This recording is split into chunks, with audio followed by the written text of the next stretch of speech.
Welcome back to Thinking Critical, everybody. This is Wes, and I've got a great panel with me today, and it's time to talk about something.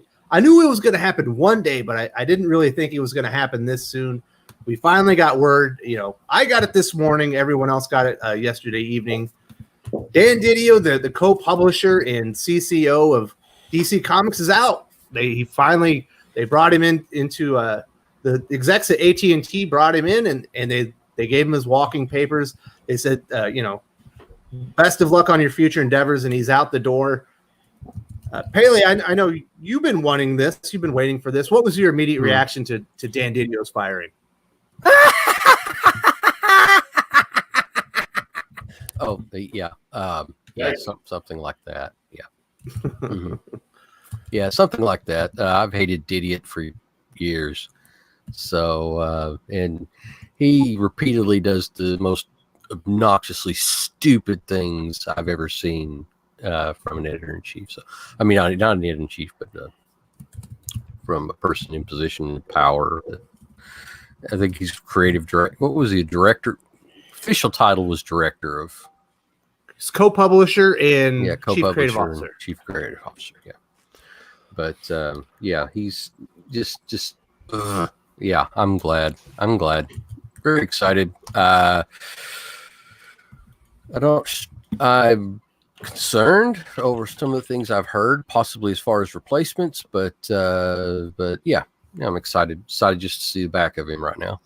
So yeah, well, we're definitely going to talk about the ramifications and everything, but let's get some immediate reactions. Dylan, you're in here now as a lifelong Superman fan, as a DC fan. What are your thoughts about Dan Didio finally exiting DC Comics? I'm happy about it, like most fans. I think it's a good thing, but I am worried about who they replace him with, because as much as I don't like Dan Didio, at least he's been kind of predictable. You kind of know what he's gonna do. To where, who knows who they bring in? Obviously, everyone's very scared about Bendis. I doubt they put Bendis in that position. But no, whoever it is that they put in that position, it could just be kind of scary. But I just hope they get someone that appreciates legacy characters, and maybe we can get we can get back to sort of the rebirth ways of how we had it before. My dream with all this would be maybe we could get Super Sons back. That would be nice. But yeah, I'm happy with the Dio being out. There were just so many stories you'd hear behind the scenes about things that he was against, and people having to argue with him over certain storylines or directions they wanted for characters, like how he wanted Dick Grayson to die during Infinite Crisis. And it's nice that he's gone now. But that was so random too. I read all those articles about how that morning he was posting on Facebook pages for DC or whatever, and then he's just gone. Man, I wonder what happened as far as him getting ousted. It had to have been a last second thing. It had to be just spur of the moment kind of situation, because there's too much crap that's been in the pipeline, and they wouldn't have, with 5G right at the door. This is. It caught me off guard. I knew that eventually, after the AT&T acquired Time Warner Media, eventually they would get down to DC Comics and and probably look at their operation and make some changes. But they've got HBO Max, the streaming show or service that's in the pipeline. They're still doing the transition and everything. Perch, you've been monitoring this along with with me and when reporting on it in your channel. Were you as surprised as I was with the timing? It feels like it was out of left field. It feels like it was sooner than I thought, but I honestly felt it was going to happen by summer. The AT&T Time Warner spent a lot on this investment. They're in a bad fight where they need content. Disney and HBO, all the other companies, all the other companies, Amazon, they're carving up their little comic empires. Image is getting a tighter and tighter relationship with a lot of the indie publishers. AT&T has to get in the game. DC is a big part of that game. And that's why the people, we'll talk about this more later too, who are speculating that this is the end of DC Comics, that AT&T will shut it down. Those people are idiots. This is, there's no cleaner way to say it. They need this to work. And so they need a nice synergy between movies and producing this IP and getting into media. Didio had a very well-known disagreement and feud with Jeff Johns, who's playing in that side of the world. You've got creators like Snyder saying he's going to do his last event and he's going to segue out of Cake Books. You have Tom King going off to do movies right now, and he's doing smaller comic projects. I mean, whether you're a Tom King fan or a Snyder fan or any of these people or not, those are big names for your companies that are saying, yeah, I don't really want to be in the day-to-day of the comics. They're driving this big movement. So at&t looking at that and hearing kind of the various stories about the bad culture that existed there, looking historically at what happened with Bazinga and those kinds of things, some of what went down with Vertigo. Yeah, he's going to get the axe. It was going to happen, and it happened. Yeah, so I guess one of the things that's been cited early on was several editors leaving DC Comics, and he had fostered a negative work environment. I've listened to a lot of Dan Didio interviews and things like that, and as far as leadership goes, it sounds like he's really about his people and standing up for them. But it always felt like there was a disconnect between him and his customer base, and maybe where the characters should be going, or maybe what the core of those characters were. That maybe he was a good leader for his people, but maybe he wasn't a good leader for the company moving forward. How many editors had left by this point, Perch? We know a couple, and I'll go and during our next segment here get some names of some people. We also know that a number of people either requested longer time off or to be moved off of books. There were a large number of complaints that were going on, and large number of kind of political struggling that's happening as this came with his people and wasn't well by people, editors and writers. The shift of the writer being maybe more important than the editor, which is something that Marvel certainly lives in and DC hadn't, and that was a change I think a lot of people did not like coming. And and kind of the just transitions of Black Label and Vertigo, and which we talked about before, kind of this feeling of lack of planning.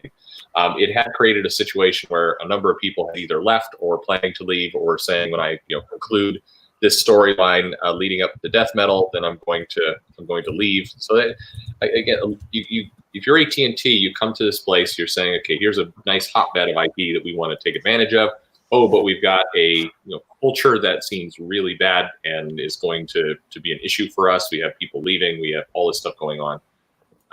That's the situation they found themselves in. So Ash, just a couple of weeks ago, we recorded a long discussion about some of our grievances within the comic industry and things that have basically killed our enthusiasm. And one of them was, DC Comics during Rebirth. They had this tremendous resurgence of interest, and the characters were all, at their core being well done. And it feels like they've been slowly deviating away.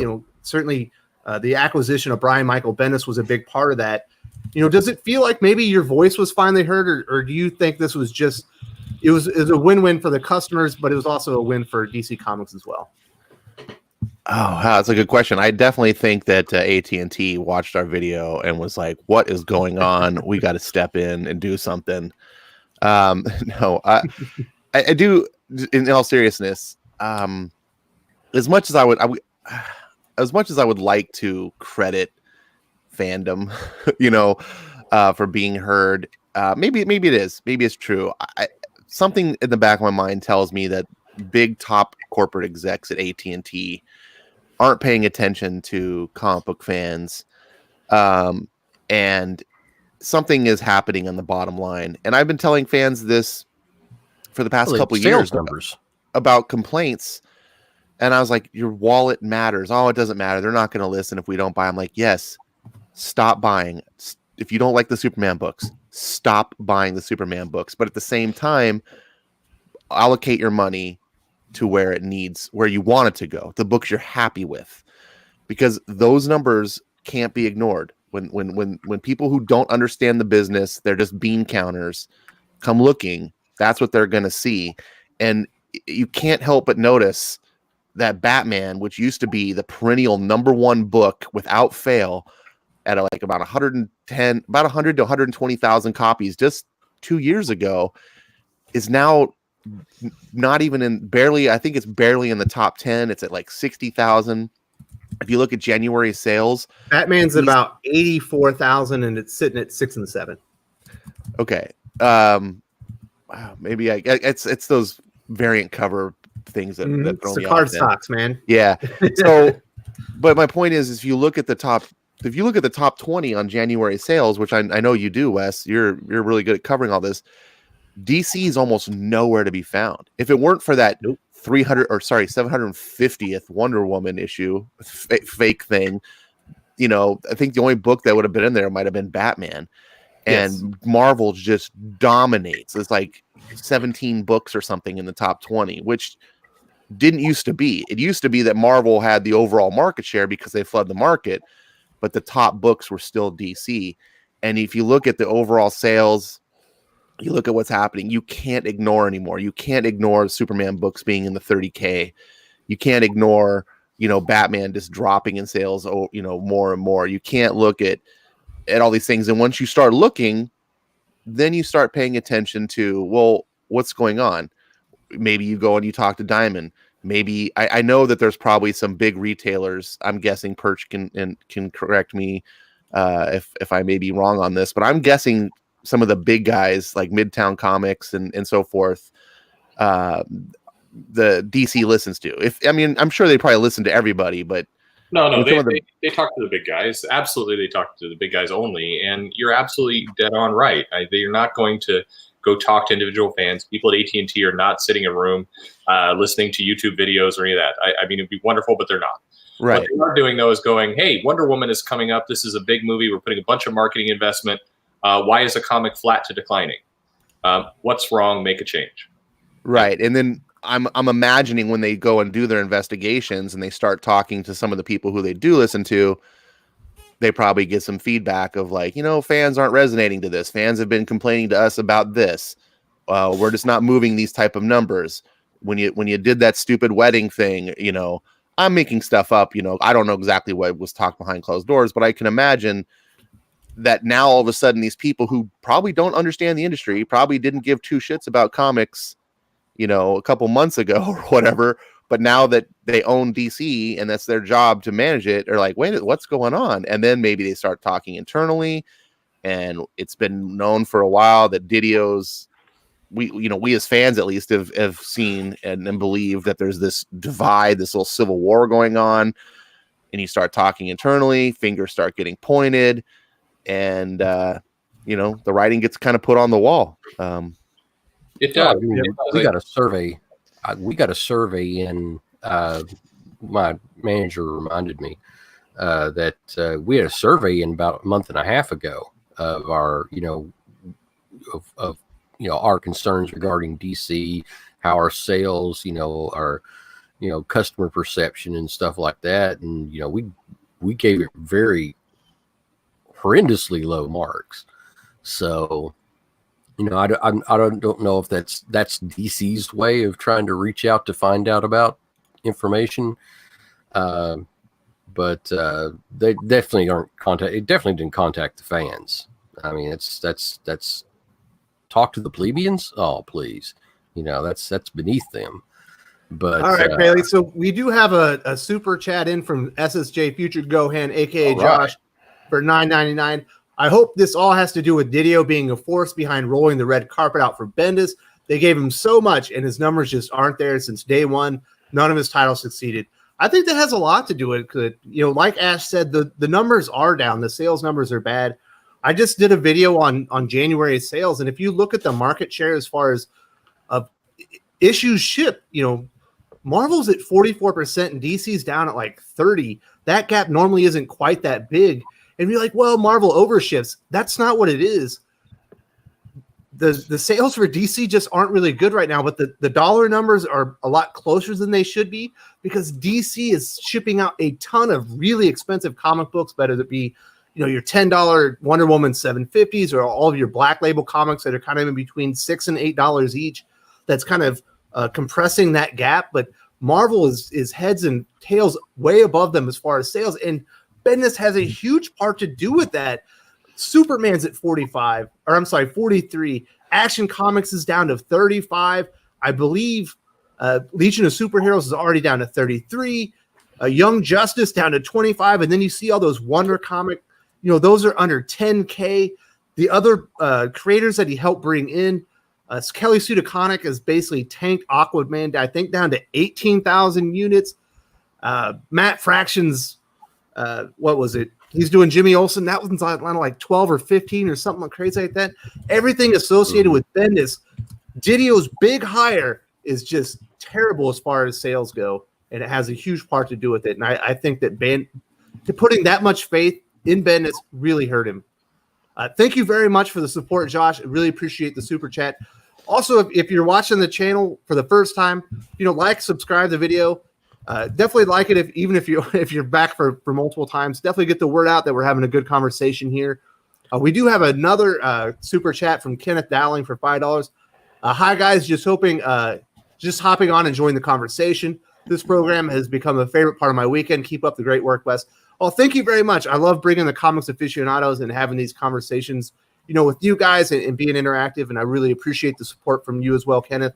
Thank you very much. So Doc, we haven't got your hot take. What's your initial reaction to Dan Didio being fired from DC Comics? I mean, on the surface, it's simple. Watching DC get literally trounced with double-digit market and dollar share losses month in, month out. Well, maybe not dollar share, or I mean, you know what I mean.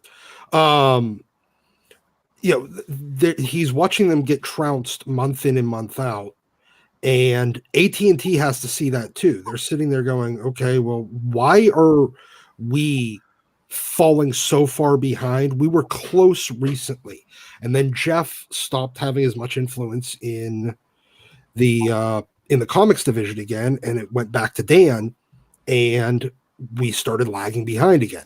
Now there's dozens of reasons why, but they can look at the history at this point. I mean, it's not just one failure on his part. You had New 52, which started out strong and then kind of faded. Then DCU, like YOU, and then the New Age of Heroes kind of flopped. Now, I don't know if that was really Dan's baby or Jim's baby. I think it was kind of a combination of both. And then, the upcoming 5G looks like DCU 2.0, and they're expecting, they can see the writing on the wall. Plus the fact that it gets, it deviates from a lot of their, kind of, as Perch said, it deviates from a lot of their, corporate synergy goals.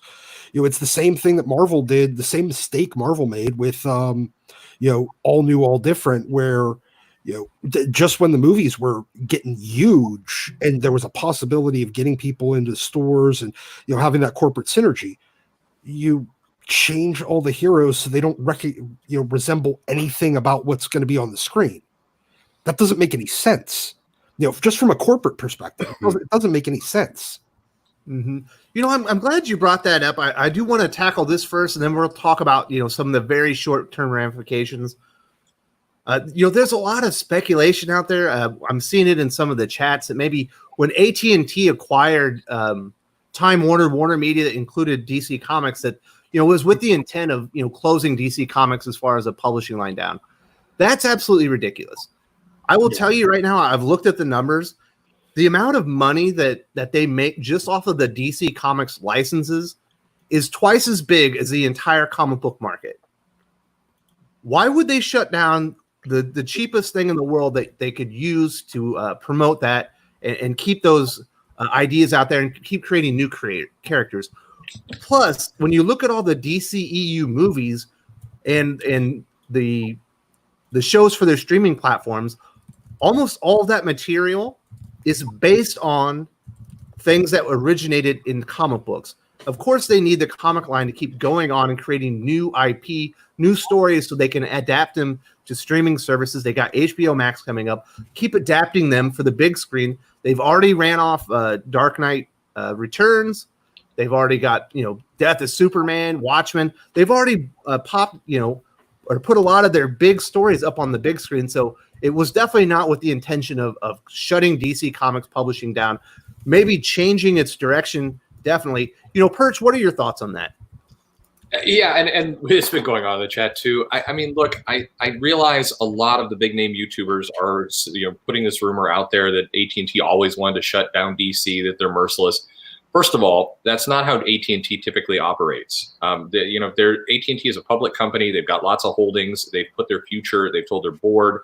They've done everything around building a media empire. It's one of the big reasons why they merged with Time Warner in the first place and wanted to build this out.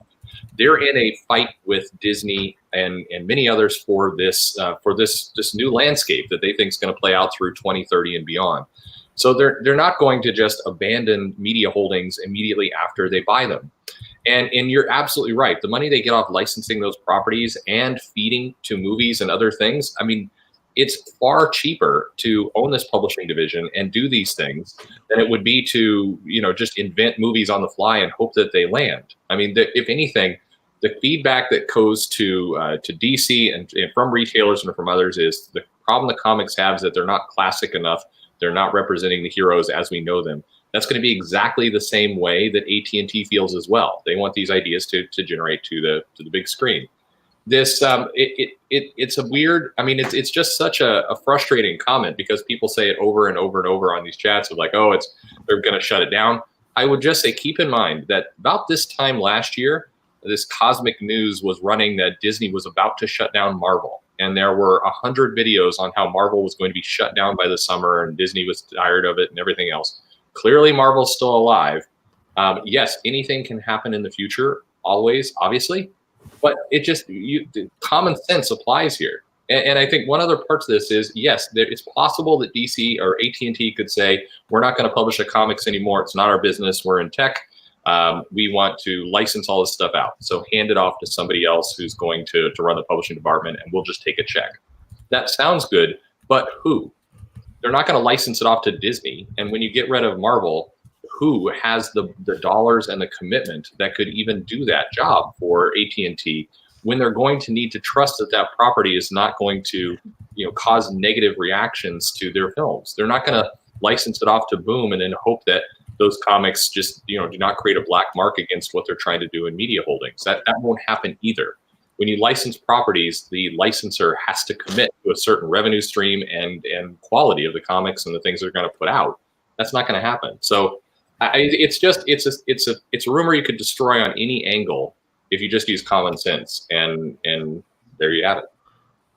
Also, just to add on to that, when I was doing the research on my Time Warner acquisition video of DC was going to be shut down, when they were preparing to sell off the company, Time Warner had actually pieced themselves up to where if they needed to, they could sell off their parts individually. So AT&T didn't have to buy DC Comics. They did not actually have to acquire it. It had already been set up to where they could make a transaction and sell it, not with everything. But they chose to include it because they wanted the property. But we do have a super chat from Ryan Wilson, $4.99. Can you imagine Luke Fox being Batman when the Batman movie comes out? Absolutely not. I don't think they would. Nobody even knows who Luke Fox is worldwide. The only people who know that are comic book fans. I could see them doing maybe a cartoon adaptation for it, but definitely not on the big screen. Paley, did you have something you want to add to that? Well, I think there's like 100 or 200 people that watch Batwoman that might know who he is, but other than that, no. Yeah, it's just there's no Q rating for that character. No one knows who he is. Would you see that happen in the future, Dylan? No, I don't see them doing that with it. Wouldn't make any sense, especially if the new Batman movie's any good and you have a flood of new fans for a little bit, and then they come and they see Luke Fox. No one knows who Luke Fox is. Like I said, hardcore comic book fans know who Luke Fox is, but no general public knows who he is, and that won't inspire new readers or get anyone really into Batman. It's just not a good idea. No one really wants it. Even the people that know who Luke Fox is don't want Luke Fox to be Batman. It's hilarious. You look at Ryan's point. Batwoman? Have you seen Batwoman? No. I mean, Luke Fox on Batwoman was this little pencily little guy. He's like a little mousy sitting over in the corner, and she like belittles him and berates him the whole episode. No, no, not hardly. I think Ryan might be having flashbacks to what Marvel was doing, not so long ago when, we had Thor movies coming out and Jane Foster was actually, Thor in the comics. Yeah. And I think it's one of those things where the fans kind of just expressing fears of Oh my gosh, is DC going down the same path? Well, absolutely. Yeah, I think Ryan was making a very good point. Absolutely not. That was ridiculous. And it probably did have something to do with Dan Didio's premature demise from DC Comics.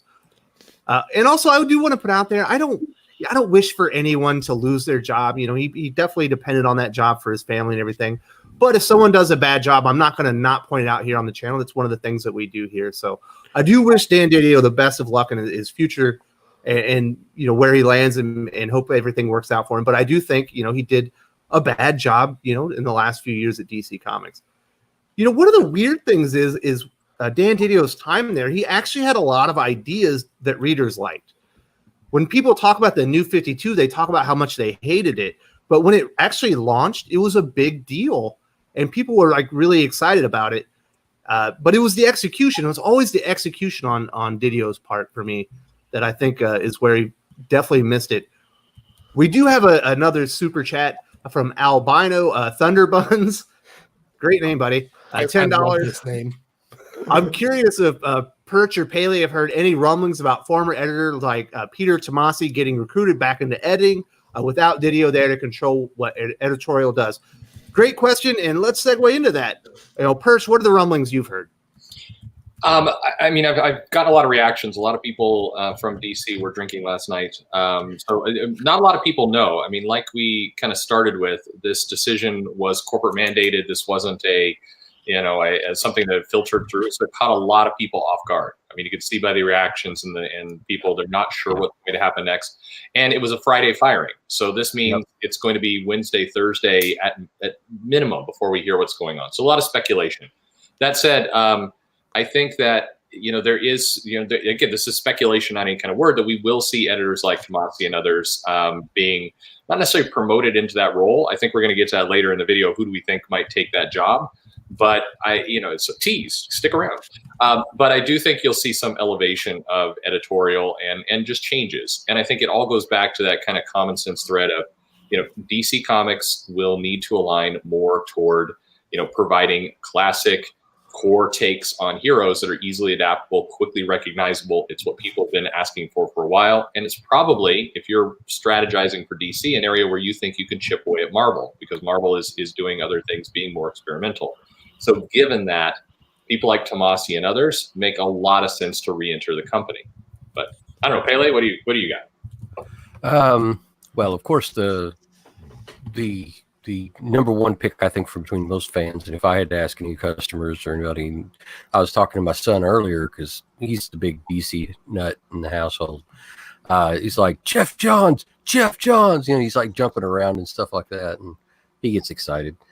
But that would be, you know, the coup of the century right there, that Johns kind of gets back into power after he and Didio butted heads for so long. But and that's my hope. But you know, I think people have to look at the situation kind of like from a 5,000 mile view upward. You know, they've got to look at it from a different perspective. That I don't know if they really want big idea guys or if they just want consolidation guys. And I think that right now DC is going to be looking at a consolidation, kind of like, okay, we're going to kind of chop away here at these parts that don't work, and there's a lot that doesn't work, and focus on what we've had always that does. And I think that's, you know, that's certainly not Bendis. It's certainly not some of the other people that I've seen their names being bandied about. It could be Johns, because, you know, he's such a brilliant mind as far as, you know, story construction and whatnot. But at the same time, you know, I think that maybe even a more simple solution than that, at least in the interim, because Johns may not be available. You know, I think that Doc was talking about that privately earlier. Johns just may not be available. He would be a great connection as far as into the movies and television and all that, because he is like the movie guy right now as far as DC is concerned. But there's a lot of people out there that could do this. And as far as Didio, his legacy, you know, New 52 started out well. sales were great. I love the Court of Owls. You know, it's still one of my favorite periods of time for Batman was the early New 52. But a lot of other titles suffered and were kind of put on the back burner, and much like they are now. And you know, they've had wokeness issues for years now, which have no doubt led to a lot of fans just, you know, deciding that it just wasn't worth it anymore. But we'll have to see. I think that I think it will be internal. Somebody who's had a very close connection to DC for a long period of time, but it'll have to be somebody with a strong enough personality to kind of corral it together and simplify. Okay, so we do have another super chat from Atomic Hound, $9.99. Is there a chance this is just a removal of redundancy? You know, some bean counter at AT&T just says, why do we need two publishers? You know, I've been there in corporate America. I don't personally believe that's what it is, but, you know, I know, Perch, you've been on the phones. Is that what you're seeing, or do you think there's actually going to be a new regime change?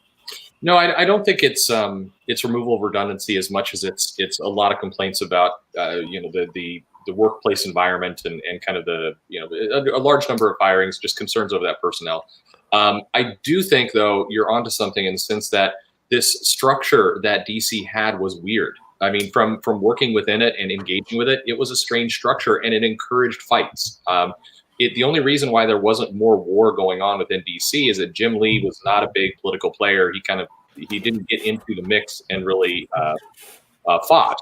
So that is, you know, that's why this structure of having two co-publishers is strange. It doesn't make sense. So I do think there's going to be a big cleanup of that. I do not think we're going to go back to seeing two publishers or anything. We're going to see a much more consolidated structure. And to a lot of people in the chat who are saying, hey, what about Jeph Johns? I think you will see Jeph Johns. You will see him start to exert more influence on what's getting carried up to the media division. His role gets a lot more important than AT&T Time Warner, and you can bet he will have a say in what this structure is going to look like. So we do have another super chat from Ryan Wilson, $1.99. DC Marvel needs a Jim Shooter type to take over. Now, I like what you're saying in theory, but as somebody who is a Gen Xer that was actually leading, you know, some of these younger guys, millennials, you know, Gen Z, you can't really be a taskmaster, you know, as far as the reputation of Jim Shooter. You definitely need to be able to connect with people and things like that. So I don't know that somebody with Jim Shooter's he was kind of a micromanager, he's kind of a taskmaster's mentality would actually be successful right now. There are some names, you know, that I've talked about or that I want to talk about. But before that, you know, Pele, what are your thoughts on my idea that Jim Shooter might not be the right fit in today's culture? Yeah, I don't think he would be, because this is a movie culture. You know, it's a big dollar, you know, multi-billion-dollar business, you know, culture of you know, get the ideas onto the main screen because that's where we make the money.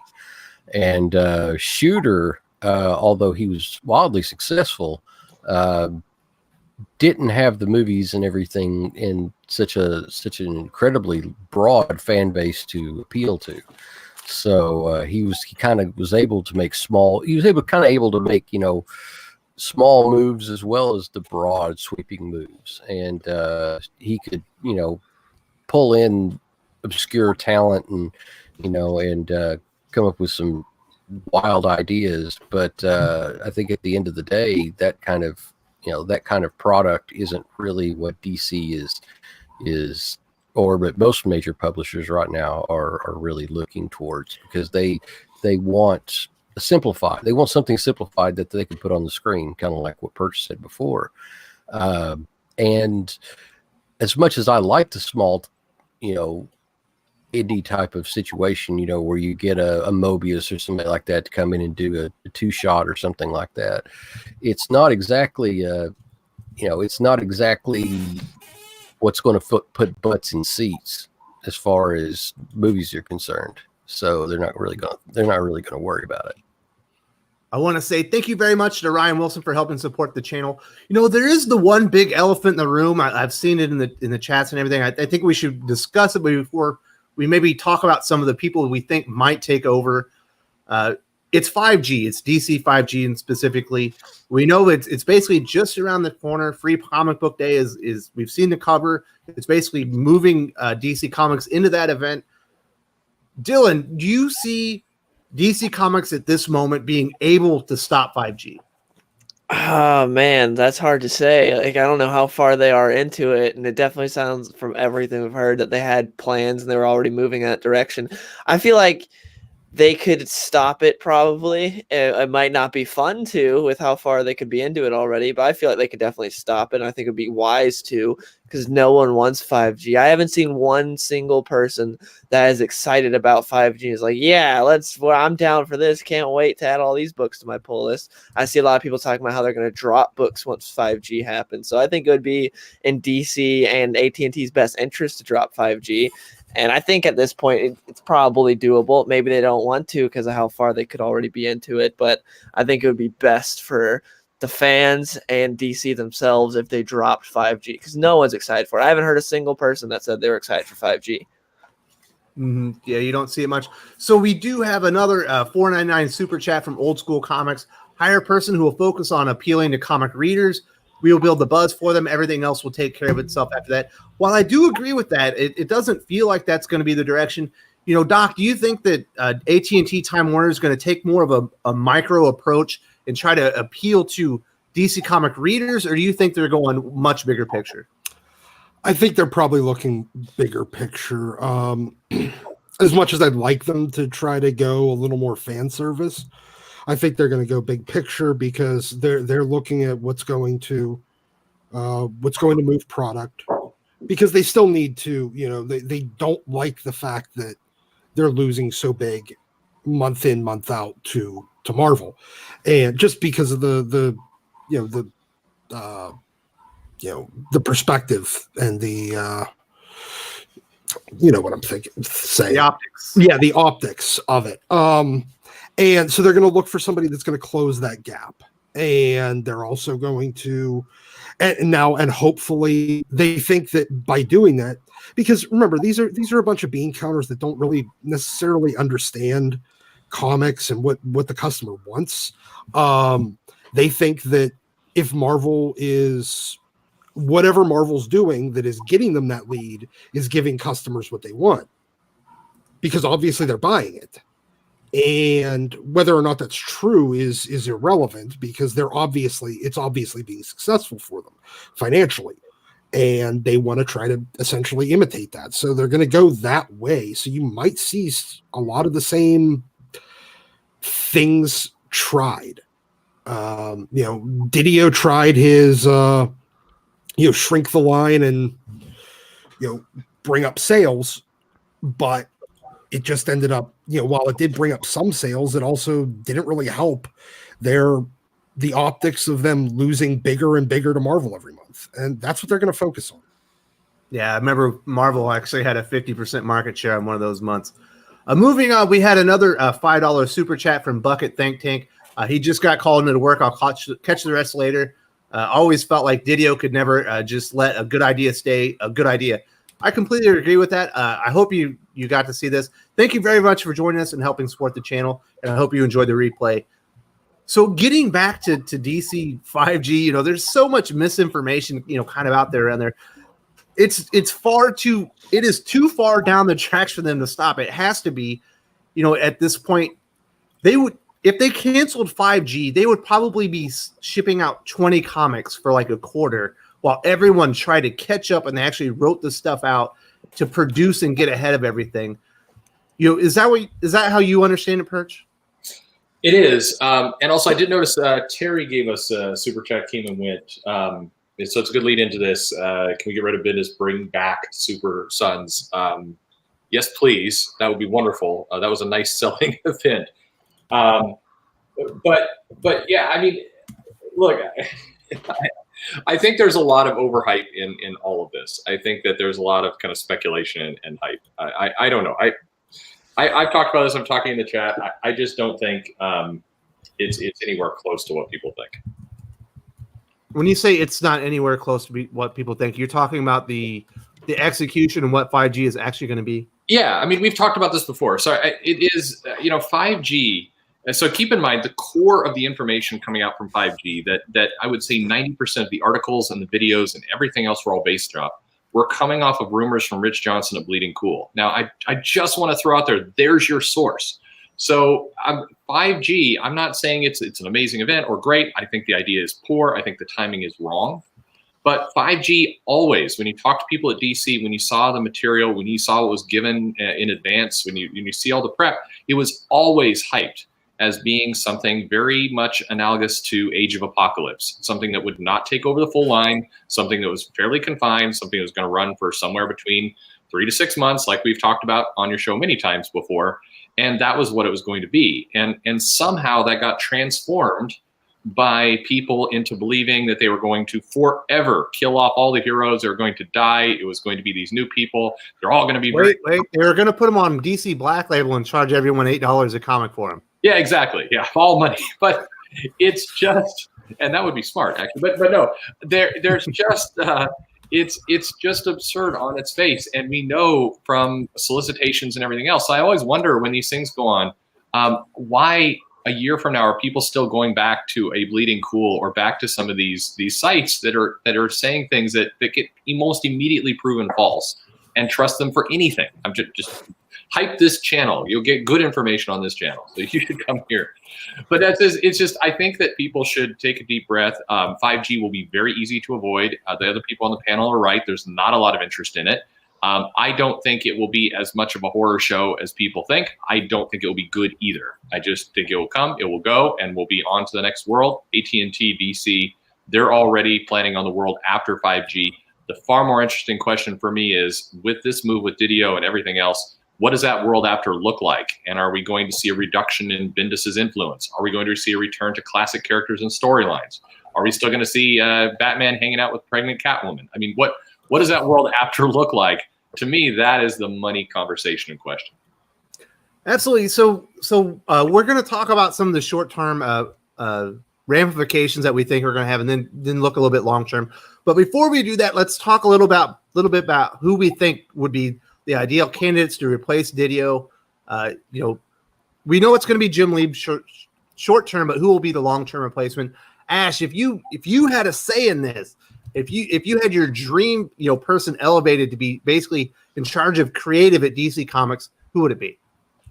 Well, I know we talked a little bit about the whole comic culture and things like that, but and those points are all valid, and I don't think there's anything's wrong. But I would still put Jim Shooter. That would be my dream choice, at least for a short interim, maybe like a 3-year run, just to get kind of things on some sort of direction and get some talent base, maybe, because Jim has an eye for talent, which is a good thing. And I think that's what a publisher needs to be. I think one of my problems with Dan Didio wasn't in his publishing. I think Dan Didio probably did a really fine job when he just was a publisher. I think where Dan Didio got the ire of the fans and got the negative, basically the damage to DC is when he was also acting as the creative director. When Didio was publisher and Geoff Johns was creative director, look at things were going great. And what we need is someone who can step in and just do the publishing aspect, which Jim Shooter showed that he could do when he launched Valiant back in the day. He's my favorite EIC at doing what he did with Marvel back in the late 70s and 80s. We just need someone who can be behind the scenes and and just direct the company in the right way. And what I want to see is my dream isn't so much the publisher. It's who's going to be in creative control. And that would be Geoff Johns. I would find a way just to beg and plead and say, Jeff, what will it take to get you back? You don't have to commit to everything. You can still do your movie. We need you as a creative voice, and you will have it. You won't have people stepping on your toes. We won't make it too corporate for you. But DC needs a real creative vision there, and they didn't have it. And that's what I would do. That's what my dream, at least as a fan, would pick. Maybe it's wrong. I don't know. But that's what I would love to see. See, my pick would be Dinesh Shamdasani, the guy that was in charge of Valiant for several years, for 5 years, and then he's doing some Hollywood stuff. But he just literally launched his own new comic publishing line, so I don't imagine it'll be him.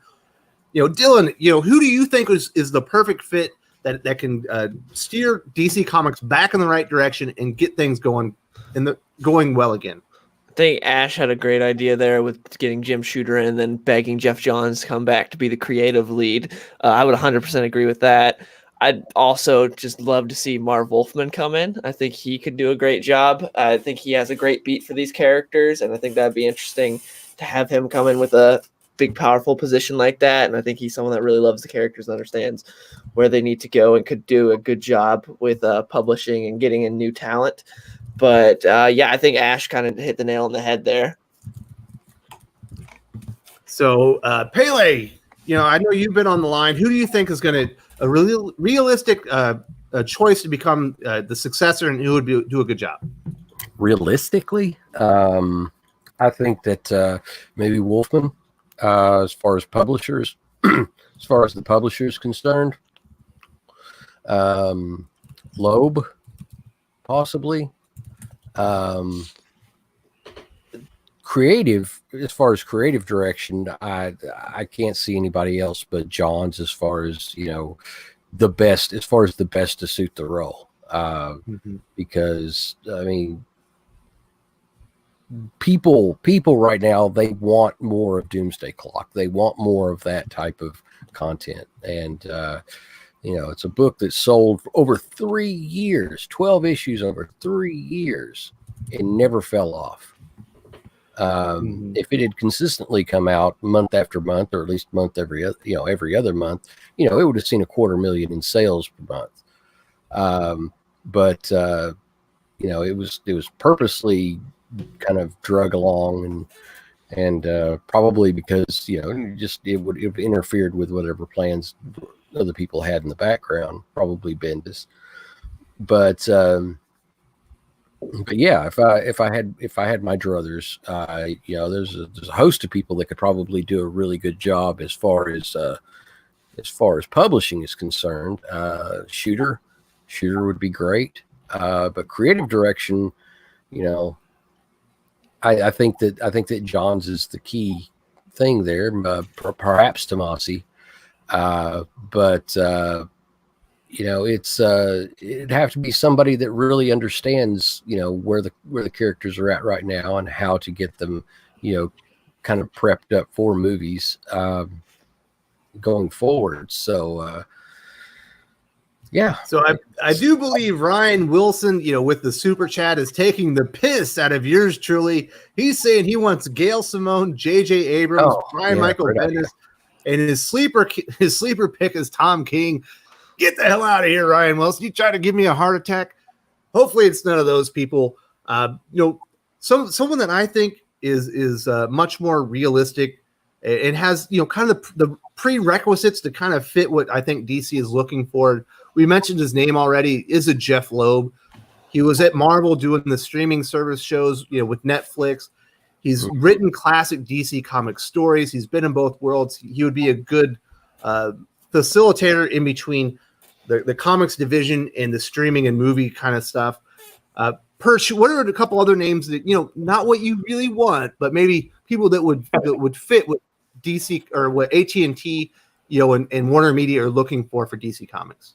Yeah, definitely with that light on it. It's easy to pick a fantasy pick of what I really love, but I mean, just being kind of realistic about the business. If I was creating a structure, and I think what DC needs right now is a structure where they can operate and solve some of their problems and get comics out, I would put Bob Harris in the role, and I would do that for one reason.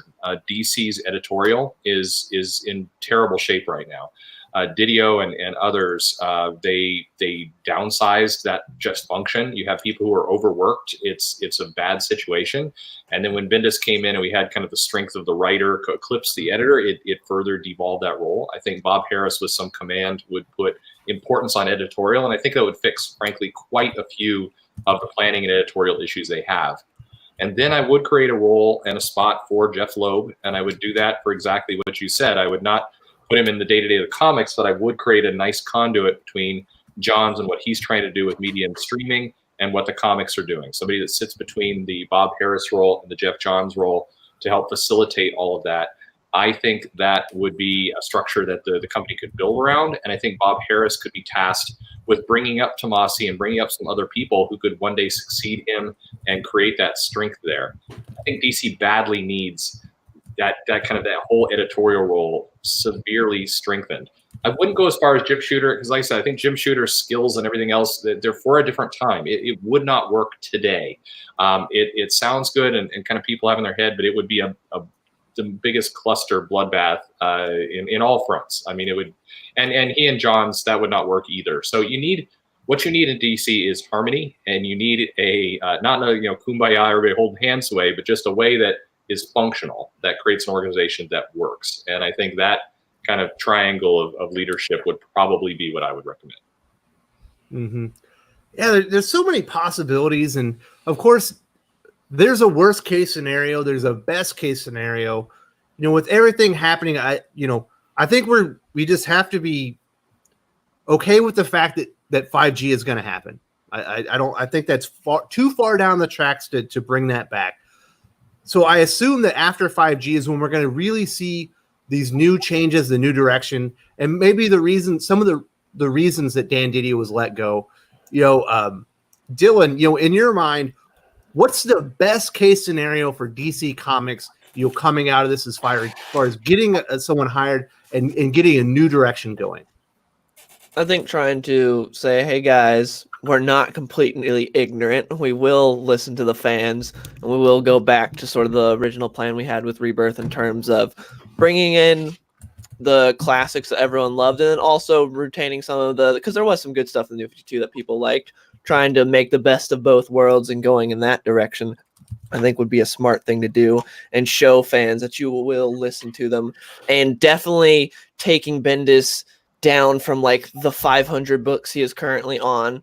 I think that would be a good idea, and slowing down his reign along with all of his cronies would be a good way to do it, because man, Bendis is on so many damn books right now, and all of his friends are on so many books as well. And I don't think that's a direction that anyone wants to go. I think that would be a way to sort of show fans that, hey, we're listening to you guys, and restoring some classic things like bringing Super Sons back would be a great way to show the fans that you're listening and that you are trying to course correct a little bit with some of the stuff that Didio had done by bringing in Bendis and ruining some stuff like with the Superman family and Superman Rebirth. But yeah, I think just some course correction would be the best way to go right now, to sort of show that, hey, we're not in shambles right now because Dan Didio left. We're actually doing some course correction now. We're actually listening to the fans. I think that would be the best way to go right now. No, I agree, and I'm curious who picks up the thread next week. So, I mean, DC has canceled their appearances over the weekend, but what DC needs to do is come Monday before Friday is out. This is, talking corporate strategy. They need to come out and say, look, here's a clear roadmap for what's going to happen for the rest of the year. We are going to clear up any of your kind of misconceptions, things that are going on with 5G. We're going to have these comics, then we're going to have Death Metal, then we're going to have this 6-month 5G event. It's an event. You're still going to have your regular comics that you know and love.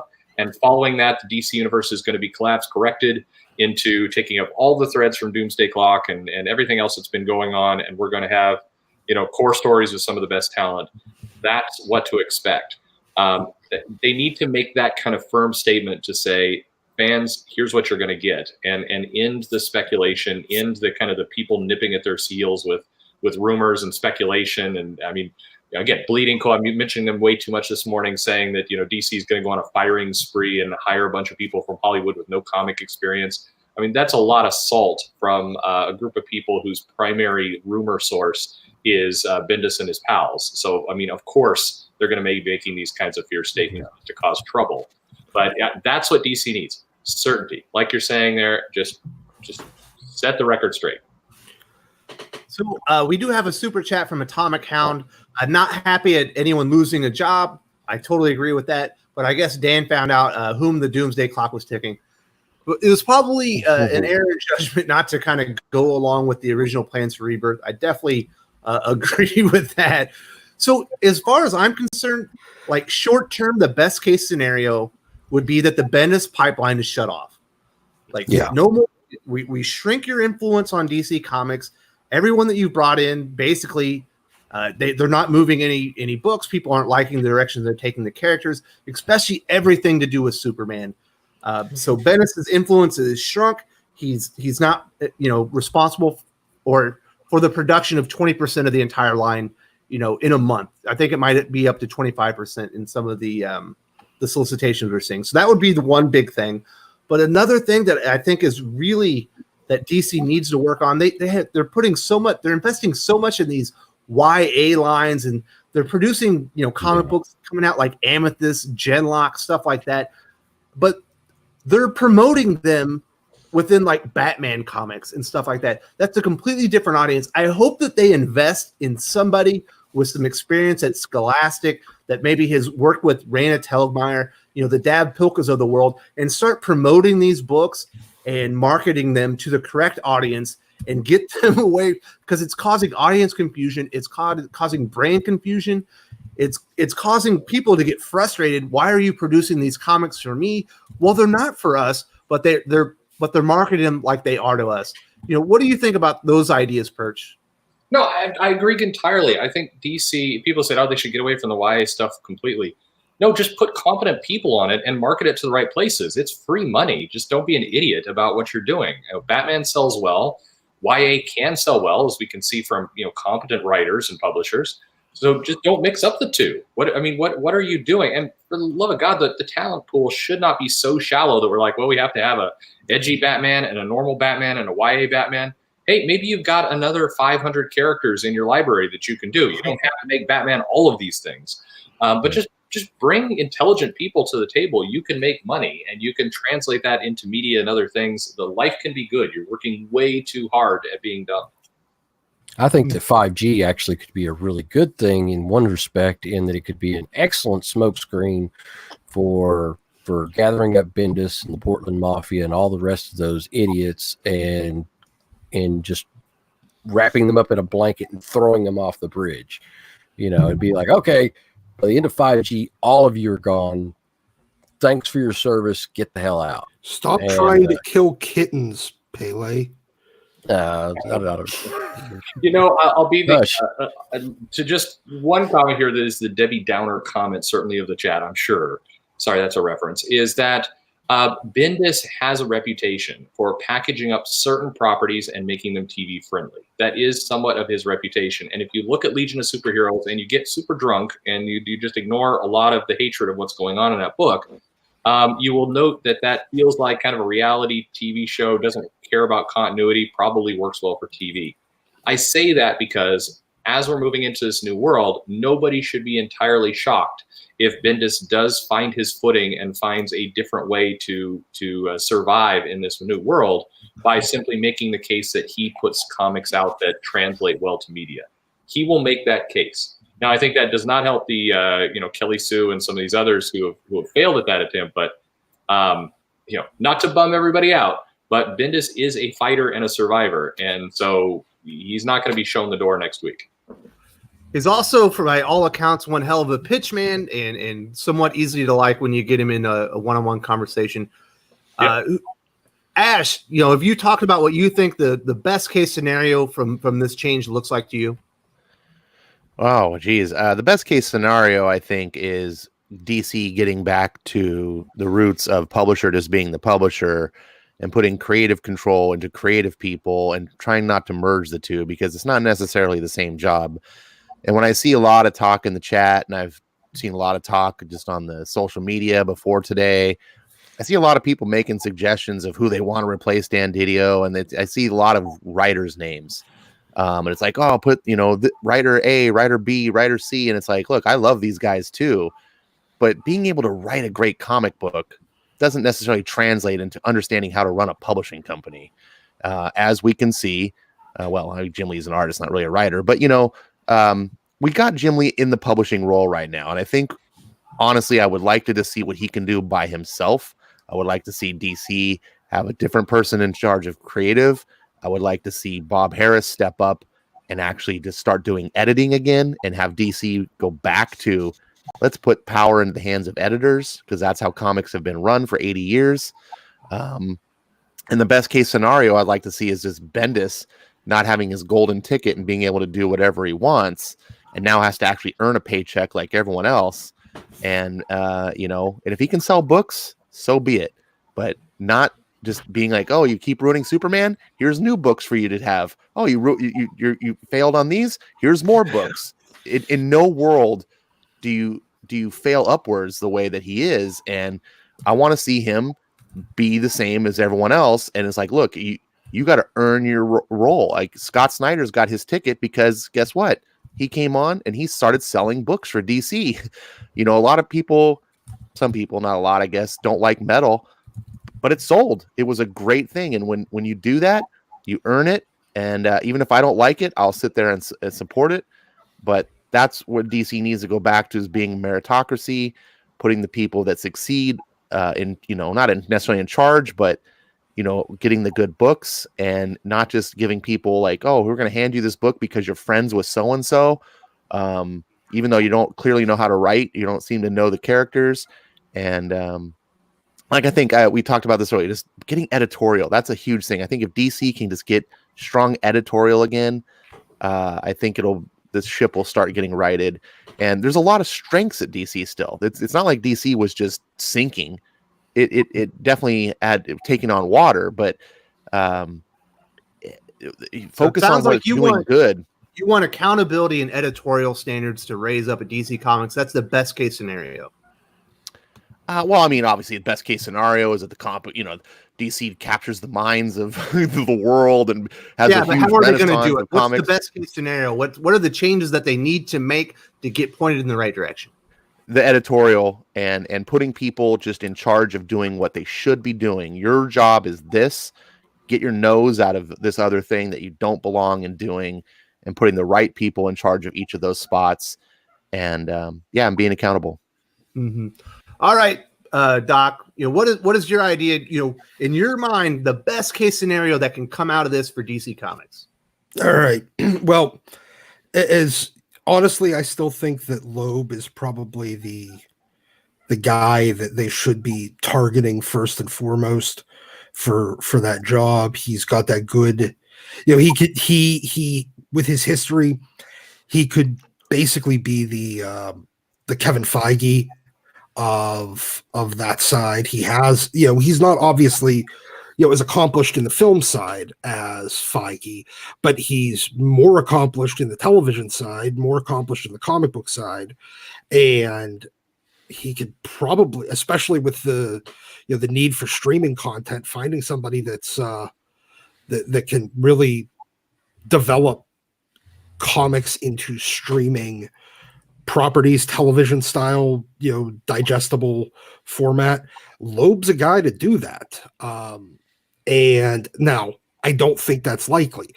I also think that they could use a guy like Shooter in there, as other people have said, except for Shooter would be, you just can't have him actually talk to any of the current talent. You gotta keep in mind that Didio was let go because there was a bad office environment and people weren't happy. Yeah, exactly. I mean, Shooter would be a great guy to be there as an Axeman to just make really, just the hard decisions without any real, oh, well, this was my baby kind of thing. No, just axe stuff that doesn't work. But I don't think that they're going to do that in this day and age. Now, the ideal would be somebody like, I do think that Jim Lee could be, he was a guy that was good with dealing with talent, and maybe having him more involved in that might help improve the office environment. He was always a good guy with working with the talent and developing talent when he was doing it at Wildstorm. Now the office was okay. I gotta break in here, Doc. Yeah, we do have a $10 super chat from Renault. I disagree with Bendis making things translatable to TV and movies. Filmmakers adapt things to however they want from comics. Feige usurped Marvel Group, and Bendis was a part of that, and the films got better. We've definitely talked about that in the past, Perch, as far as the the writers' room at Marvel and Bendis eventually, getting the boot as well as the whole operation. Well, what is your response to Renault? No, I mean, like I said in the chat, I mean, there is there's perception and reality. So the perception is that Bendis is a really good pitch man, and I think more than just perception. He does. I mean, he got a deal with Sony. He's done some other things. He has the perception or the illusion, whatever you want to call it, of being a good pitch man and somebody who writes for movies. He writes in a digestible format. It was back, 10 plus years ago when he was kind of mastering the writing for trade format that was seen as being very adaptable to TV and movies. Now, you are absolutely right. Filmmakers do adapt things however they want. Bendis was part of that creative committee that Feige said, please never come back again. Although, in fairness, Bendis was the guy who was, I think, the least annoying to them from all accounts. It was Joe Q, who was the person that they super hated there. And that's why Bendis got at least some pushing with Sony and some other things. So I'm just saying, my comment from earlier, it's he does have that reputation, and I think that reputation will serve him well in this new world. Now, whether it pans out to reality, I mean, I think as a lot of things, Bendis are more smoke than fire. But this is something he has in his pocket, and I think that will serve him well. Hopefully, at the same time, here'd be my best case scenario: is people are like, "Oh yeah, you're really good at actually adapting things." Yes. We should make sure you're on 1 or 2 books, so you put your creative energy there and really make them good, and take away these other 400 books you're on because you're stretching yourself too thin, man. We're worried about you. You're losing too much weight. We want you to. That was a cheap shot. I shouldn't have said that. But anyway, it is a case where I think that will serve him well. It's a perception and not a reality. So I agree with your statement. You're not wrong. I think that one thing that we kind of have to remember too is what recently involving DC happened as far as films are concerned, and it was the complete decimation of Birds of Prey at the box office. And I think that, and this was something that I heard from one of the producers, Lionsgate Films, was there's like a dozen different woke type projects that they have just dumped. That they're like, apparently woke stuff is really bad. They liked it because they thought, it's what the young kids are involved in these days, and we can cash in on it. And they're like, this is not working well at all. There's a lot of backlash over this. So, I think it's something else to look at is that people have reacted very negatively towards, a lot of those ideas, and Birds of Prey, being very, very much DC property, very much an important project that they had going into, trying to pitch off with 2020 just crashed and burned. So, how much of an impact does that have at AT&T seeing DC, struggle as far as films are concerned yet again? So, maybe this. I do want to say thank you very much to Renault for the super chat and supporting the channel. Paley, did you give us your best case scenario for the change in this and what could happen going forward? Oh, that they gather up all the Portland Mafia, they get all the woke creators at DC and throw them out the door, and they get some people in that actually have good creative direction, that know, the characters inside and out, and they can actually make good comics again. And that would be everybody's hope, I think, as far as any fans, that are, as far as I'm talking about, as far as traditional fans are concerned. And I think that, I think the general public has shown a disdain for a lot of the woke content coming out now. And, these filmmakers and producers and stuff like that are looking at it and saying, I don't want to be part of that body count. I think we need to go back to, more traditional types of ideas. Mm-hmm. All right. So I know we talked to you a little bit, Perch, but you didn't actually give your best case scenario on where you could see this going, where it works out best for everybody. Well, I'll go quick. I mean, because my comments will reflect what the rest of the panel has been saying. I think first and foremost, strengthen editorial very badly. If you talk to any of the writers, people this panel loves and people this panel hates, one common thread is that the teams, by and large, feel like editorial is dramatically understaffed. Doesn't have time to do their job. In many cases, giving conflicting information is becoming more and more just a paper pusher. Strengthen editorial, and you will fix a majority of problems that a lot of us talk about DC every week. That is huge. So I think having that role strengthened, having that situation fixed would be very, very good. I'd love to see Jeph Johns' influence come in more. I mean, let Jeph Johns be the Kevin Feige in a lot of ways, steering the creative ship, and having some of these, the rest of the organization built around that. And like I said, I mean, I am not a fan of Bendis. People are well aware of that after years of comments and other things. I don't care for his writing. But at the very least, get him onto fewer books. And don't ever put anybody in command of that many books, no matter who they are. It's just stupid. And just start to filter this stuff out. That would be my best case scenario. I guess in addition, just stop the rumors. Like please think before we talk. Just please. It drives me crazy.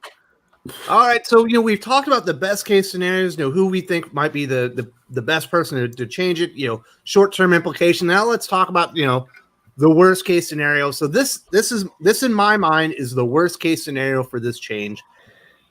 AT&T, Time Warner send people in there. They do interviews with people. They take the temperature of the room at DC Comics, and they decide that Brian Michael Bendis, maybe is the best guy to put in charge. He gets elevated to the chief creative position. Not only that, they decide that DC films and streaming services are what should drive the direction of DC Comics, and the comic writers no longer get to dictate the direction of the characters in the series moving forward. That they will actually fall in line with what the movies in the streaming service shows do, and it'll basically be the tail wagging the dog in that instance. So that would be my worst case scenario. The very worst this could all turn out. That is somewhat realistic in my mind. What do you think about that? What's your worst case scenario, Dylan? I agree with what you just said right there. That's giving me nightmares thinking about them going and talking to everyone. Everyone be like, Bendis is pretty cool. And then AT&T being like, we heard a lot of good things about this guy. We should put him in charge. That'd be the worst. I don't see that happening, but if that did, that would just be so terrible. He's already in charge he's already writing so many books and has very little editorial interference with what he wants to do. Putting him in charge as publisher would be just awful.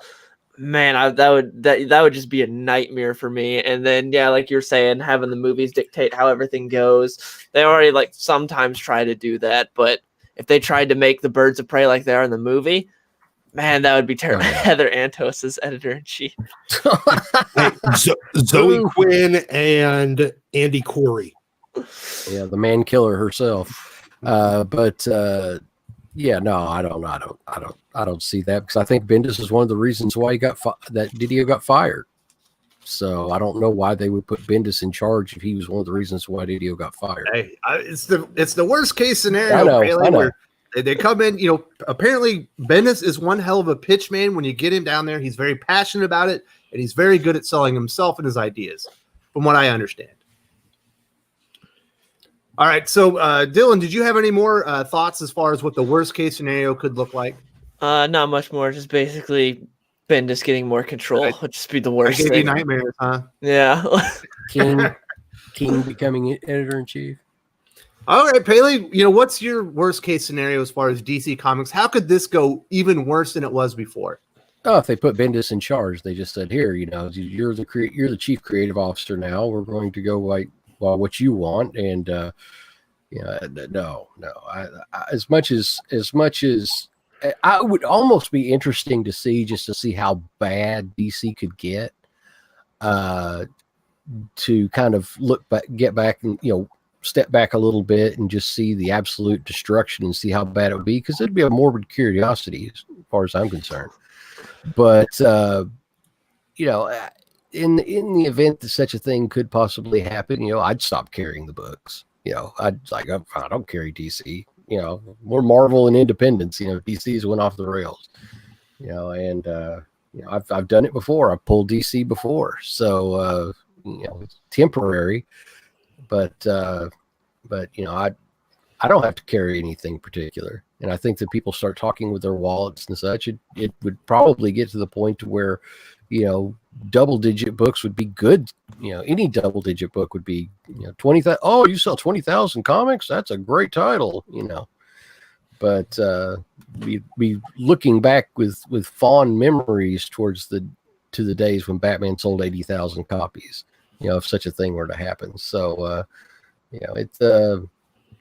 I think that the only thing that would possibly be worse than that is if they got Gail Simone, to be the publisher.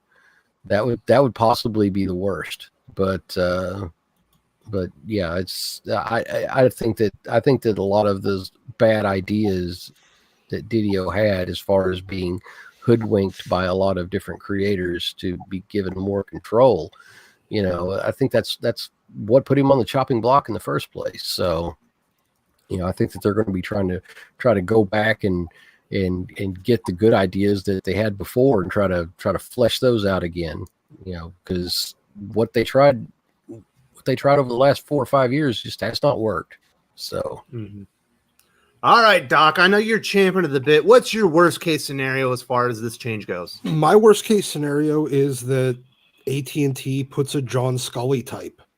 Because I mean, for people that don't understand that reference, he's the guy that Apple brought in back in the 80s to for Jobs, because when Jobs didn't really want to be the chairman, and he was there to run the company. And the problem was he was looking at it. He was the guy that had been the CEO of Pepsi, and Pepsi, it's not a computer company, it's not a tech company, it's not innovation, it's Pepsi. You sell sugar water, and that at&t is kind of the same thing in that they are somewhat content producers now. They've gotten a lot more into that, but their core business was always it was telephones. I mean, that's communications. Yeah, it's telephones and communications, things that people need.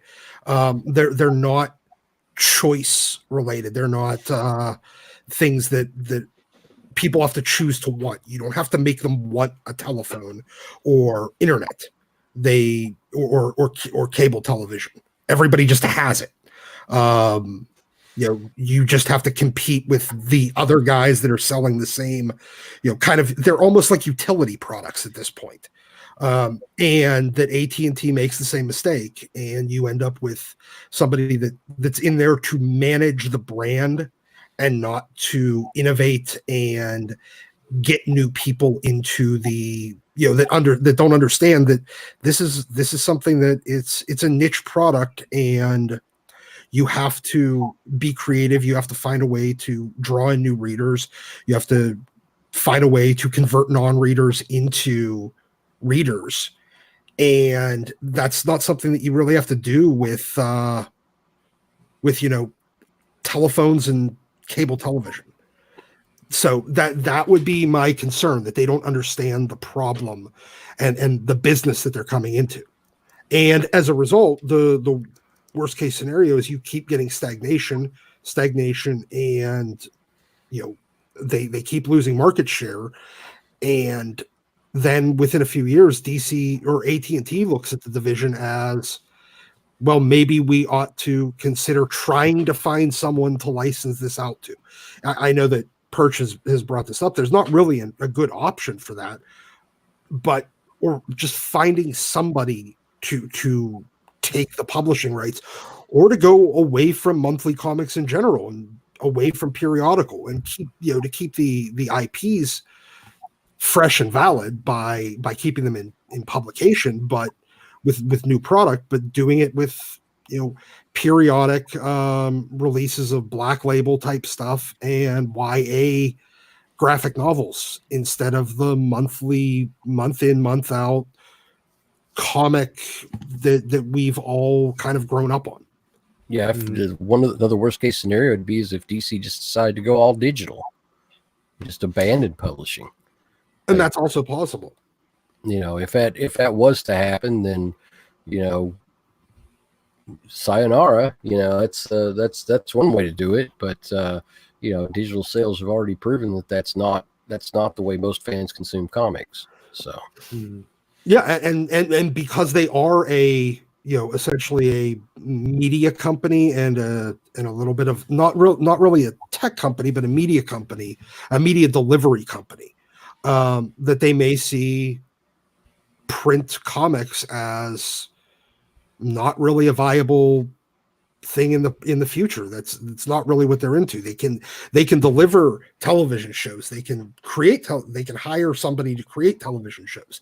They can deliver movies. They can hire people to create movies. They can deliver, news. But putting out physical comics on paper is not something that they delivered. That's it seems almost like Disney making toothpaste. All right, Perch, what's your worst case scenario moving forward? How could they really bungle this up after Dan Didio's firing? I'd love to go with the funny answer, because people need more of that from me rather than the serious stuff. I think certainly a lot of the names we mentioned would be terrible, but a fairly likely scenario that would be my worst case scenario is somewhat what Doc was talking about, and that is basically that AT&T looks at this and says, we're going to manage these properties more in alignment with movies, more in alignment with how our relationship exists with HBO. We're going to take each comic and we're going to make a silo out of it. We're going to say this is the Superman silo, this is the Batman silo, this is the Aquaman silo. We're going to run them as independent business units, just like they do in their corporation for other things, and not as one consolidated media company. And everything becomes, think about the Marvel prequel comics for the movies. Like there's one going on right now for Black Widow. Picture all of DC's comics like that. That's all they are. They're purely just marketing vehicles for the films. And that is a real scenario that if things cannot shape up, if it does not look like the comics are actually going to be able to have a cohesive world and it's just a HR headache and everything else, then that's where we're headed. We're headed for pure marketing. The comics are only marketing. And sure, I mean, it could be digital, but at that point, who cares? If that content is only digital, it sucks. So you're already in a bad place. I think that's the thing to look out for. That's DC is not going to kill comics. AT&T is not going to kill DC or anything else. But they certainly could get to a place where it's pure marketing, and that's all it is. All right, Ash, you're the final guy. What's your worst case scenario out of all this? Oh, I can't even really imagine the first case scenario. The whole time when you started this question, I was just like, yep, it's Bendis. That's the worst case scenario. But then Perch just kind of sold me on a really bad one too. I think the worst case scenario probably is a combination of everything you guys have all said. It just kind of all happening. Bendis is in creative control. AT&T goes farming it out and does what Perch just described. It abandons physical publishing for digital. Like all those things happening is really the worst case scenario. But the thing as a fan that I fear the most is really just Bendis. And I guess I'll just go with that answer because it seems like the easy one. And it seems, I don't want to say it's the most likely, but it's just the most comprehensive. Like it's the one I can comprehend the most. It's the one that I kind of just see. So it's like the one I dread. So, and then Omnibus guy, I can see posts our AT&T is garbage. As a former employee, their corporate structure sucks.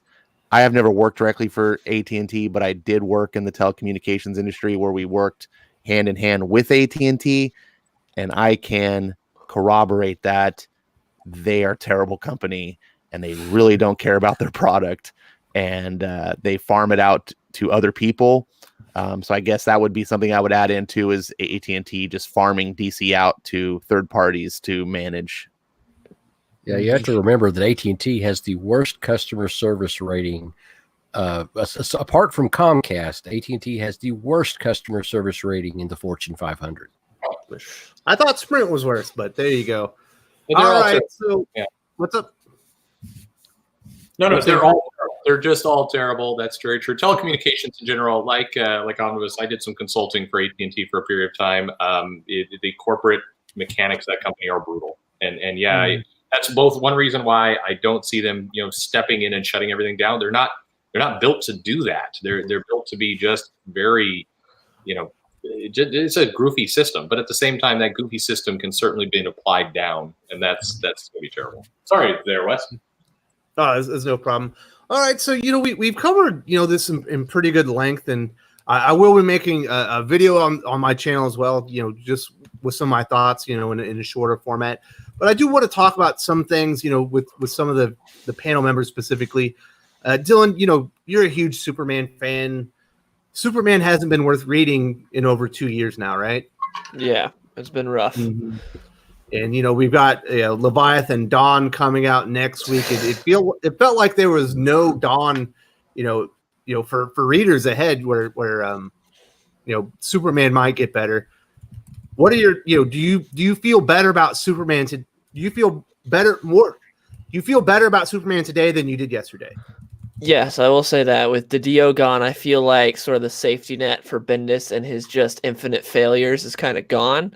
So I feel like there might be some actual consequences for him coming soon, hopefully, with Didio being gone, because there hasn't been any, sunshine after the rain, so to speak, with Superman lately. As far as when Bendis took over, it's just been terrible. There's no escape from it. He controls both Superman and Action Comics, and obviously has a say in anything else that happens with Superman in any other book. And he's destroyed the Super Sons, destroyed the Kent family. He's done so much stuff that makes no sense in terms of continuity as well, like Bendis always does.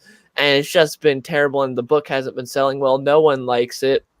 It's just, I have no clue why they keep going this way, but hopefully with Didio gone, they'll finally be like, okay, now we can, move away from Bendis is a Didio guy.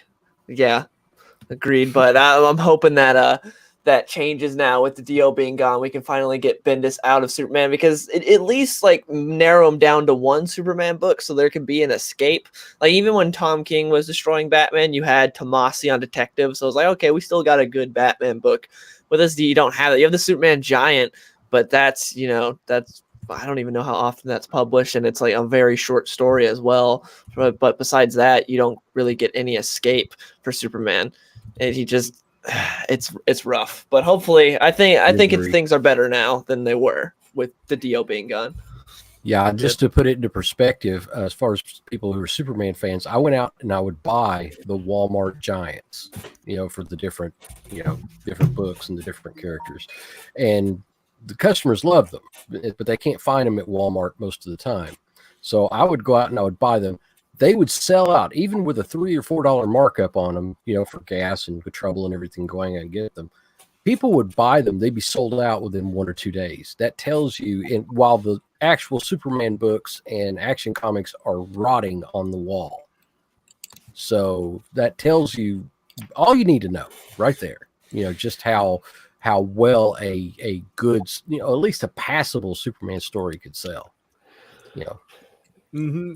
So Ash, I know you're a huge fan of Robert Venditti, like myself. You're a big fan of Peter J. Tomasi, Dan Jurgens, a lot of these great writers that seem to have been put on the sideline, where people like Bendis, Tom King, and Scott Snyder, let's be fair, I like Scott, but they've been elevated above them, and it feels like this great core of writers have just been sitting there, just being mismanaged, misused by Dan Didio and the leadership at DC Comics. As a fan of their writing, a frustrated fan that they're not getting better opportunities moving forward. Do you think this is a good change? Does this make you feel better about DC Comics? Ash? Oh, I'm so sorry. I didn't realize that was directed at me. It does make me feel better about DC Comics. I'm very hopeful. I said this on Twitter, though, that the real issue is going to be what the replacement is. I'm guessing it's going to be Jim Lee for a while. He's going to ride solo for probably at least 6 months. I don't think you can just replace a publisher immediately. That kind of decision takes a while. Unfortunately for at&t, they have a guy who can just sort of plug the hole, keep it going.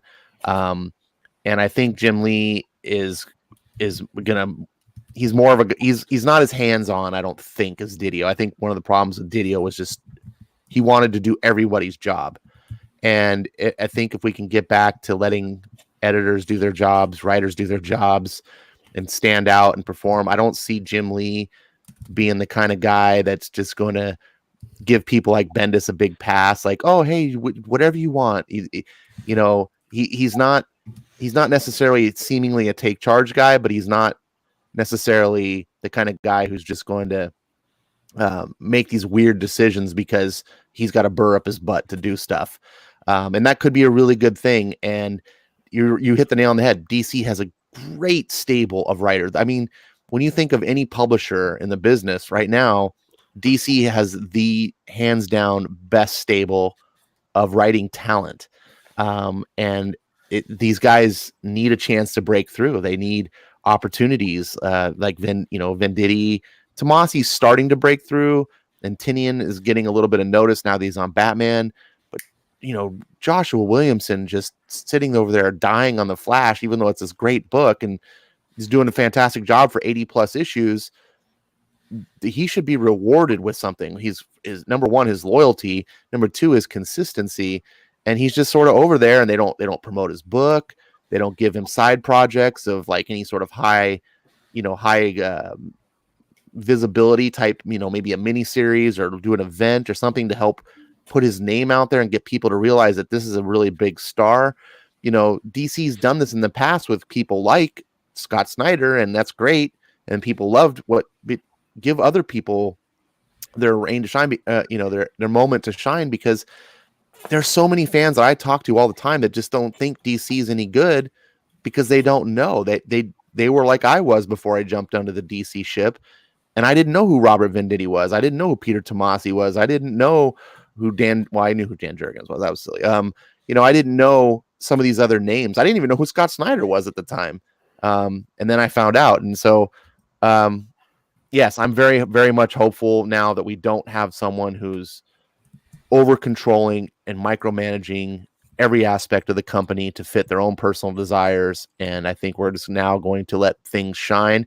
And whoever does step in now is going to do so with the shadow of AT&T over their head, knowing that someone's watching, that you don't just get carte blanche and no one's job is safe and you got to perform. And that's always Tristan. That's always the first great. lady of comics, and I do agree. Ash is the worst. And we love him for it. All right, sorry, Ash. Finish up. We're going around. I finished, bud. I finished. Okay, you're done. All right. Doc, you're more of a DC guy, or I'm sorry, a Marvel guy. You're the Marvel aficionado. You're our X-Men historian, but you're a big reader of Scott Lobdell's Flash Forward. And when Marvel is down, you need that alternative at DC Comics where you don't have to stick with Marvel when they're in a real down period, like they were like 3 years ago when there was almost nothing readable that they were putting out. Does this get you excited for DC Comics again, where maybe there's going to be some alternatives for you moving forward? It does, and I am hopeful that maybe whoever ends up kind of with that authority to do whatever the hell Didio was doing, he starts kind of, I guess, spreading the love around when it comes to what they're pushing. All he's basically done for the last few years is push Bendis, just Bendis, not any particular book, just Bendis, and Batman. And they'll occasionally push Wonder Woman for a minute, but you have like this great book over in Flash Forward that is important. It's important. It's setting a lot of stuff up, and they're doing nothing. They're doing nothing with it. They're doing nothing promoting it. And you have, as you said, like Josh Williamson, that's apparently been doing great work on Flash Forward. And at some point during this run that he's been on, there had to have been at least one important story that they could have put some spotlight on for a little while. Just to raise the profile of that book. Instead, it's just jumping back and forth between promote Bendis, promote Batman, promote Bendis, promote Batman, promote Bendis, promote Batman. And the rest of their line is literally dying on the vine as a result, because there's, I will give Marvel some credit, whether or not the stuff that they're promoting is worthwhile or not. They spread their attention around and try to promote a little bit here, a little bit there, and it's all on different things. And Bendis hasn't really been doing that, or I'm not Bendis, Didio. Dan Dildo over there. He's just he was just focused on those two things, and because those were the two things that he felt like he got like super defensive about it. People were pissy about Tom King's Batman and questioning his decision on bringing in Bendis. So instead of just ignoring the chatter from, he felt like he needed to defend it by focusing all of the attention, all of the promotion, all of everything of DC on those two things. Yeah, I think it's ultimately what killed him. I think that's ultimately what led to his demise with DC, is his over focus on Bendis. Yeah, and King. I mean, and because he couldn't accept the fact that sometimes large section, sometimes you swing for the fences and miss, you strike out. And he just would not accept that. He wouldn't even just ignore the fact that he struck out. He had to swear up and down that strikeout was a home run every time. And, because, for instance, honestly, promoting something like Flash Forward, which is seriously, I just love that book, is something he can't do because it would also be an admission that Heroes in Crisis screwed something up that they had to fix. Mm-hmm. And Didio, he also ran DC like his own personal company. Like, it's too bad you don't. Okay, we're wrapping stuff up. I'm sorry. Go ahead. So Pele, you're one of the retail aficionados here. I know you're excited about the change. What's the word on the street? What's the feeling that you're getting from the other retailers about this change? Oh, we kind of like it's been really short notice as far as all that's concerned. But the groups that I do belong to, as far as regional store owners, it's pretty big. It's pretty excited. They're excited about this, and with good reason. So if I'm one of those people that I don't think it could have gotten much worse. I know that we have our worst case scenarios and stuff like that, but I think that, a doorknob could probably do as well as Didio did. And it's even if they got somebody like, Tomasi, somebody that's less experienced, at least it would be somebody who's passionate about the products that they sell and passionate about the characters. So, I think that as long as they get somebody in the as far as the chief creative officer is concerned, they get somebody in there that's passionate about the characters and knows kind of the best way forward as far as the main characters in the DC continuity are concerned, that they could it could work really well. And I'm hopeful that they're going to get somebody in that will do a much better job, that won't push the politics as hard, and will we'll try to bring back DC as far as those core characters concerned, because they've abused Superman and Batman and all those others mercilessly now for years,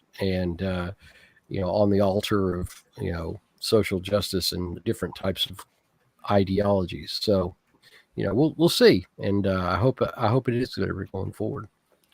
So we do have another super chat for $10 from SSJ Future Gohan, aka Josh, a proud aficionado. He's a collaborator. We've done a lot of videos together. Amen. I can't praise what Ash and Doc have said enough. Many good books at DC. Flash Forward and Teen Titans get no love. Josh Williamson as well. Didio could never admit he was wrong. Preach. I definitely agree with that. Ash, what were you about to say earlier?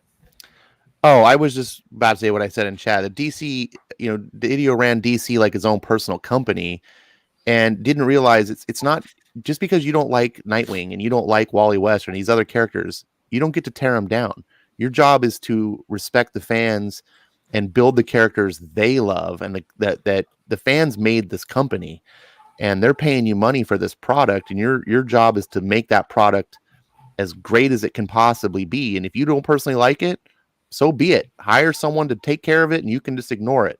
Like, but he just didn't. He just like, I'm going to shape it my way so that DC's the comics that I want, and that's a terrible way to run a business. I agree. I think one of the biggest problems that Dan Didio had, I think that he truly believes the thing that separated DC Comics from all the others, and that the thing that DC did best was deconstructed hero stories like Dark Knight Returns, Watchmen, and he was always trying to recreate that, capture that magic. He tried to do it in the New 52. He's been trying to do it post Dark Knight's Metal. I think he tried to use that event to try and make the DC universe a dark, hopeless universe, to dampen the light out of it. And I don't think he understands the characters. I don't think he understands why Dark Knight Returns and Watchmen work outside of the DC universe. They don't work inside the DC universe because it doesn't make sense within it because of the characters. And I think that was really one of his big undoings, along with giving Bendis so much influence, within DC Comics so fast. Thank you so much for Josh for helping support the channel. Really appreciate that. Thank you to everyone that had super chats today. I can't believe all the support we've been getting. We've really enjoyed this. Perch, you've been fending off a lot of misinformation and just terrible jump to conclusions, basically for 2 days now. Where's your head at moving forward and with this big change? And I've been spending 2 years spending on that information. It took me over yesterday. It's a thing that will never die. I had somebody again going off on how Marvel pushes overshifts onto stores, but anyway, it will never die. I think that everybody who's listening, everybody in the industry, just try and look at things logically, understand a few things.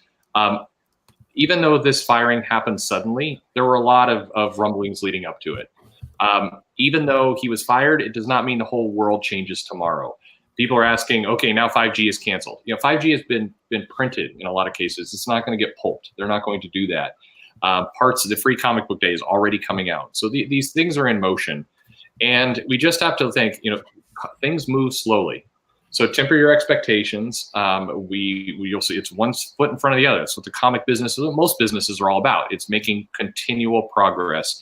And so that's what we're going to see. And just be leery, or at least double check a source when somebody is telling you, oh, I heard that this is going to happen. And this is it, especially if it defies common sense. If I find yourself, I did this story on a video that I don't think has been published. Who knows where it's at. But it's that I had a guy in my shop who would come in and he would say that DC created the Silver Surfer and lost it to Marvel in a card game at a Comic-Con. And he would make this argument to people, and we would argue with him, and we would pull up issues, we would pull up trades, and like, look, here's the character. Clearly, that was just a stupid thing to say, but this guy was convinced, and he would week after week come in and run this theory, and he got more and more insane in defending his point of, well, you realize Marvel went and forced legally DC to kill all their comics, and that's why you don't see them anymore. I mean, crazy conspiracy theories are called crazy for a reason. And so we're here to enjoy comics. We're here to read. We want the best things. It doesn't help if we're diving into a bunch of nonsense. I learned to laugh at it like I do, or drink heavily like I also do. Right now, there's West is where it's at. There's a lot of uncertainty going on. There's a lot of people kind of questioning what's going to happen. Because I have to be this guy every single time. To Didio's credit, one thing I would give him some credit for, he did reach out to retailers, often in a obnoxious, arrogant way. So that part wasn't good. But in comparison to other big publishers like Marvel, he did have an attempt that he would do at comic conventions and with retailers to at least try and have some engagement. Even if you knew it was crap, he was at least, he would try. And I hope whatever comes afterward tries to bring that to the table, doesn't let that go, because the retailers are the arm of what's selling those books. And so if you don't have a good relationship and you're not listening to those people, well, then you're just you're hoping for the best. But I think a lot's going to change. Like Pele said, it's too early. We don't see the big retail reaction. The big reaction I'm seeing in Facebook groups and other things is surprise and not surprise. Everybody was expecting this to come, and then when it came, was surprised that it happened. I didn't think it would happen this fast. Yeah, I think. All right, Doc, you got the last word, buddy. Yeah, I just think that any surprise that comes from it is just because nobody expects it to just, without warning, at 5 o'clock on a Friday. I mean, it was like the most, just typical, stereotypical firing in history. It might as well have been, a scene from Office Space. You fire them at the end of the day on a Friday, so that way they can't shoot up the building on the next day. Mm-hmm. All right. Well, that's a happy note. It's time for, let's do the comic book recommendations. I think we've definitely covered this in full. I will have a couple of other videos. I'm going to try and get somebody that's disappointed that Didio's been fired. I know a couple of people that didn't want to see him go. So I'm going to try and get one of those voices on the channel as well and get their perspective, sometime this week. Who we got? Dylan, what are you recommending people read this week in comics? Joker Killer Smile just wrapped up with issue number 3. It's pretty good. I liked how it wrapped up. Again, it does have my same complaint as every Black Label book, which is I wish it was a little longer, but it was really good. Wolverine number 1 dropped, and that tease at the end of a war between mutants and vampires has me excited. I think it's so dumb, it's cool. I love that. And the art in that book is just fantastic by Kubert and Bogdanovic. So those would be my 2 big recommendations for this week. 2 really good, solid books. Those are some great recommendations. All right, Persh, what are you recommending this week? I'll go shorter because we talked so many things. I think Flash Forward was definitely something to pick up. I like that. I like what Loebdell did. I thought there was a saving grace, or what's the word I'm searching for. He redeemed himself. Loebdell redeemed himself and the character simultaneously. That's a good trait. Seabiscuit? Yeah, it was some good stuff. I thought that was a great book and a great series. So if you did not pick up on that, I think it would be collected and trade. I would definitely go hunt that out. It's just it felt like somebody gave a shit about Wally for a change. It was unusual. And I did my comments on Wolverine are the same. I think that's a book to pick up. I thought the second story was better than the first, and I'm curious if they do more. I hope they do more with that. I got worried as I looked at solicitations and looked things forward that second story is a one-off that may or may not ever be touched upon again. That is going to kind of cycle back to Avengers, and but we've got Omega Red as a. So I should say spoilers. There's some there's some good stuff in that comic. There you go. I'll just leave it at that. I will put it out there. I've got a spoiler of my own. I might be having a sit-down conversation for about 25, 30 minutes with Josh to talk about Flash Forward and what we thought about that story and just how excellent it is. You got Brett Booth art on there, and Scott Loebdell definitely knocked it out of the park.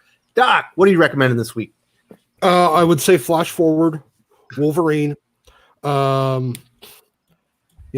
Thankfully, Flash Forward's the Brett Booth book that we can actually read, as opposed to Bloodshot, which we have to ignore all of the words and make up your own. New Mutants was pretty. It was that issue made me want to pull my hair out this week. I did not like it, mostly because it was really annoying and tedious. But yeah, I'd say just Wolverine and Flash Forward. Those were my 2 big ones. I think Spawn came out this week too. Mm-hmm. All right, Ash, what are you recommending? Well, I didn't get to the comic book store last week, so I don't really have anything from last week that I can physically recommend. I can say, though, people support Hawkman. Hashtag read Hawkman. It's still a great book. They got rid of the artist I didn't like, hopefully permanently, and it's looking better. It's reading Something good. like it's over in May. No, don't. Sorry, buddy. Is it official? I've heard rumors. Pretty sure that's what official. the solicit said, right? Well, I haven't heard anything official, so I'm going to keep my fingers crossed. It needs your support. It's a good book. The Sky Tyrant story is not what people, at least not what I thought it was going to be. I think a lot of people, it's really cool. It's kind of compelling. Venditti is just a great storyteller. And speaking of Venditti, now is the perfect time to jump on Justice League if you haven't, because he took over on issue 40. I always have to promote my Ascender. It's only on issue 8. It's a great time to jump in and support Batman Curse of the White Knight. And also Batman Superman number 7 starts a new story arc this coming up week. Joshua Williamson, who we talked about, not getting enough attention. There he is, doing 2 of DC's best characters, and he's doing a great job. That's what I recommend. Boom. Okay, normally I would be reading off all the recommendations from the viewers as well, but I'm actually pretty tired. This is an engrossing conversation. Pele, what are you recommending at the comic shop today? Okay, the shop recommendation for the week was Wolverine number 1, which was the top selling book for us for 2 years, actually, which is saying a lot. I think we broke 240 something issues and sales by today.